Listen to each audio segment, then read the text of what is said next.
Stone. We're so happy to have you here with us. So, just take a quick second and introduce yourself, your name, your company, and then we'll jump into our little interview. Debbie Stone. I have had my company Evolutionary HR for a good long time doing HR consulting. That is awesome. What inspires you most right now? Mostly what I get up in the morning to do and love to do is helping other people individually, teams, organizations really work better together. And the reality is we hire people based on their skills, their knowledge, their experience. And yes, there's some attempt to make sure it's a good culture fit, but you don't always work well with people you work with day in, day out on an interpersonal level. And so one of the things I really like to do is have everybody have the communication skills to really understand where the other person's coming from so that they can succeed. I mean, a lot of times it's some coaching around communication, it's learning around how we communicate conflict so that everybody can really thrive in what they do in their job, which of course helps the organization thrive as well. Yeah, that's awesome. So, you are inspired to help other organizations continue to reach their goals. I love that. What makes you an expert in your subject area? I sometimes shy away from the word expert because I think we're all learning. I don't always refer to myself as an expert. I rarely refer to myself as an expert. What I do say is I'm a lifelong learner, and I do have a lot of experience in human resources and people and coaching. So, if I really think of myself as somebody who is on that journey and can help other people, yes, I read a ton. Yes, I do a lot of research. Yes, I talk to other people as part of that continuous learning. And I don't know that you ever achieve expert, or at least I haven't felt like I have, but I also feel like I have a lot to share and love helping other people get stronger in their particular circumstances and they're building their skills. Yeah, for sure. Well, you do a wonderful job with that, actually. And you mentioned that you read a lot. What book or podcast are you learning from these days? I actually just finished a book that truthfully I wasn't sure how I was going to feel about it. It was called Psychological Safety. It's the Psychological Safety Playbook. And the premise is that good leaders lead best and more powerfully by being human. And the human resources background, my human resources belief about the humans being the most important part of organizations was sort of drawn to that idea of how do you create psychological safety. And one of the things I like about that book, why it resonates with me now, is that it has a lot of good thoughts about, in fact, some like 20 something specific suggestions about how you can be a better leader. And I like that part of it. And so really picked up some new tips, like I said, continuous learning. So I picked up a few new things that I can use, but it's psychological safety playbook, and it talks about how we all need to be seen, heard, and respected. And it really focuses on how leaders can do that. That's one of the things I really like about it. It's a good read. Wow. Well, we might have to have you on for a future Train Up Live talking about just that. It's such an important thing in the workforce. And I think that those tools that you mentioned around psychological safety is something that we can all grow at. And really, they help us first. Before we can help those we're working with and those on our team, they help us first. So I'm excited Right. to hear more about that in the future. And I can't do my best work until or unless I feel really supported. And good managers know that. And what I like about this book is it has some really specific tips for how to do that. That's great. Well, on another topic, what do you think the world could use more of and less of right now?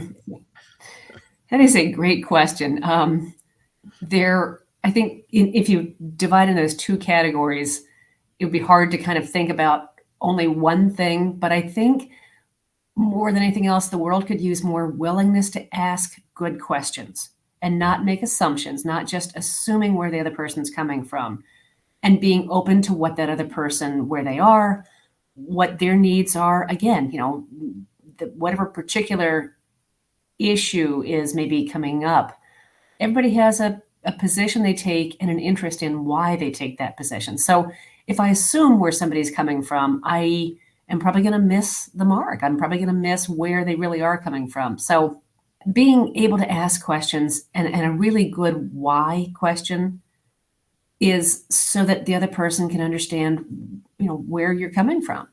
Here's why I feel this. Here's why, and it's language skills too, but here's why I think this is important to me and where I think we are off base and how can we get back together. It's just asking questions, open questions: who, what, when, where, how. Questions that help the other person understand where you're coming from. It just minimizes conflict. It builds relationships and really helps people work better together. Less of, I'd say, is sort of the flip side of that: less assuming, less guessing the other person's why, and just, well, actually, the other thing too is I'd say the willingness to assume positive intent is what we need more of. And that's something that we have often not enough of. So if we were going to really focus on assuming positive intent, that would do a lot to build the ability to talk. Yeah. No, you're so right on. And when I really think about this, I think about our inclusive leadership channel that we're going to be launching, because some of these principles are so true for inclusive, leaders who are really inclusive, is that we are able to listen. We assume the best Yeah, first, and that's a challenge a lot of times. But when we do that, it opens us up to listen well, to hear more, and I think we do really make that progress. Thank you it's for actually that. more efficient. It gets us to where we both want to be faster, just more efficiently. Yeah. Absolutely. Well, what's the best advice you've ever gotten, and who was it from? Well, actually, the assume positive intent is right up there in my top few pieces of advice. But if you ask about the best piece of advice I've ever gotten, in addition to assume positive intent, it's probably the piece of advice was ask for what you want. The context was I was managing an office that was part of a larger organization, and they decided to close our office. And as part of outplacement, I had access to a transition management coach. And I'm quite sure she's long since retired. This was a long time ago. But in the context of me working with her to say, well, what kind of salary should I ask for? And she said, ask for what you want. And that was a huge aha moment for me, because it assumes that it doesn't assume, of course, that what I ask for is what I'm going to get, but it's a good starting place for letting the other person know what I want. And so that was, like I said, a huge thought process for me that I have used so many times, countless times since then. And the basic advice is ask for what you want. Yes, you may not get it. Yes, it may be the start of a good dialogue back and forth, but it's an important first step. So I think ask for what you want, and of course, assume positive intent. Yeah. But I kind of snuck two answers in there when you really just wanted one. No, you played on it nicely. I appreciate that. What's and on that note about asking what you want, that's really what we're doing in these Train Up Live, this approach that we're taking towards learning. We firmly believe in the structure that we're putting together, this 1 hour, really Yeah. limiting the objectives and not stuffing content. And we're asking some of the best presenters in the world to come alongside us in this journey in this way. And we're really specific about it. And so, you can present anywhere. You've got a lot of amazing experience. Why give this new thing a try? This new Train Up Live format. Well, I mean, in many years of doing this, Jeremy, I have worked with different training companies, and some have been really good, some have been, good, solid.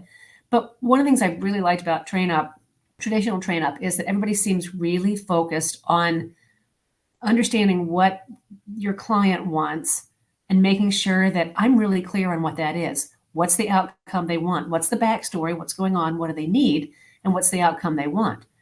And so that's usually in a much longer, multi-hour process of the actual training content that I deliver. What's really kind of fun about the concept of Train Up Live is that it's an hour, and it's pure learning, where everybody will share kind of, their thoughts, their experiences, and hear from mine. But I am not the only person who has expertise or experience in this area.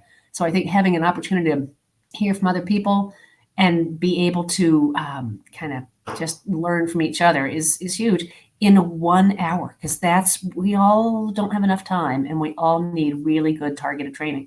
So I think it's going to be pretty cool. Yeah. Now we're super excited about it. And so excited to have you on board with us. So I know our audiences are going to love you. What are some other ways they can engage with you? Tell us a little bit more about your services at your evolutionary HR company. Mostly, and like I said, the very first question, I love working with organizations on an ongoing basis where I can develop a relationship or at least understand some of the backstory and what they need and what are their goals and outcomes. So I do a lot of coaching. I do a lot of coaching around communications and conflict and building managers' skills so that they're able to, all the way through the organization, vertically able to use those skills. The longer form training that I usually do and coaching is really targeted to organizations. So, trainup.com live is an hour. The content that I deliver in with TrainUp and clients is anywhere from 2 to 4 hours, sometimes a full day, which is really fabulous. It's a lot of fun. But it's really the longer form stuff that I think is where I spend most of my time in my practice. It's really being not embedded, but really involved in the particular issues, the people, the circumstances, and what they want as an outcome, which is fun. Absolutely, absolutely. Well, the whole goal of Train Up Live is to introduce you all to some amazing, amazing people like Debbie. So if you want to hear more from Debbie, click on the button that says Book Debbie on trainuplive.com's presenter page for Debbie. Click Book Debbie, and we will help facilitate that process. And she's one of our great partners, and we just are so excited about this and appreciate you so much for coming along the journey with us. Thanks again. Should be fun. Thanks, Jeremy. Thanks for letting me chat about this.